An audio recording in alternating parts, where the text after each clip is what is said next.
السلام عليكم ورحمة الله وبركاته. ازيكم يا حبايبي؟ عاملين ايه؟ ان شاء الله تكونوا بخير يا رب كده وسعادة. ان شاء الله بإذن الله نعمل النهاردة مكرونة قلم ونعمل معاها بانيه. المية غليت، حطيت المكرونة اهي تتسلق، والثوم اهو دقيته بتاع المكرونة. عقبال ما تتسلق هكون عملت على العين التانية ايه الصلصة ان شاء الله. فاصل ونواصل. بصوا حبايبي، حطيت الزيت اهو، المكرونه خلاص اتسلقت وحطيتها في المصفى. الزيت هيسخن وهحط بقى التوم اهو،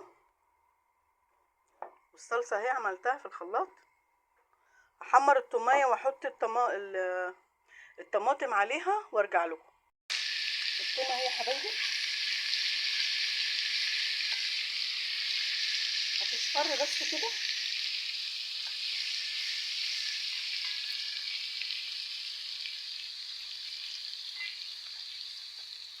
اول ما تصفر هحط عليها الطماطم على طول. انا بفصل عشان الفيديو ما يطولش عليكم. خلاص التوميه خلاص اهي داخله على حمران، اصفرت اهي.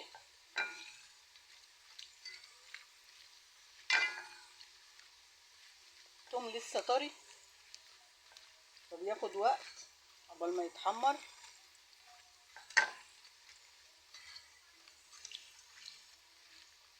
اهو كده. خلاص حط الطماطم ده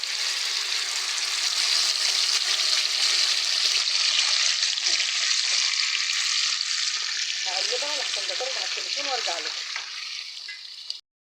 بصوا حبايبي، ده فيجيتار وده البانيه اهو نقعف بيض وتوابل من بدري. هعملهم هنا بقى كده في الفيجيتار واقوم احمرهم.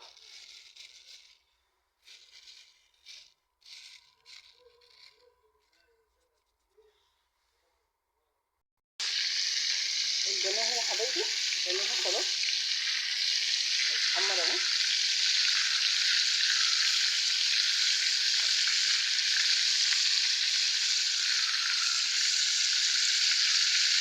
انا عامله حتتين، حته من محمد وحته لصاحبتي تحت بتاعت الخضار تعمل لها معايا اكل.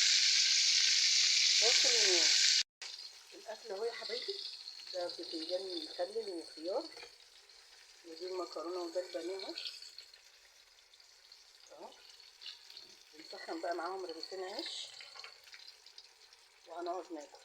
لو عجبتكم المكرونه دي والبانيه ده ما تنسونيش باللايك والاشتراك. السلام عليكم حبايبي.